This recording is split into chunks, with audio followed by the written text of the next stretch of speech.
Alright, we've got a new one for you here. We have a ClosetMaid folding laundry basket, part number 10,000-02428.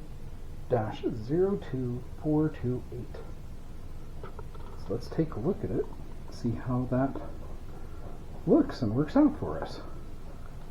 So it does come sealed up in plastic, and like I say, we did see that it just comes in a nice cardboard box. Keep it kind of protected when it ships. But, you know, pretty simple here, nothing too crazy.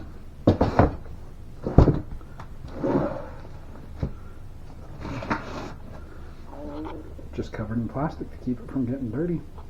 Let's keep checking. I'm really digging on the actual handle here at the top. It's pretty darn nice. And it picks it up right in the middle. Honestly, I think that would be a pretty good addition. Well, let me know what you guys think, and we'll see you on the flip side.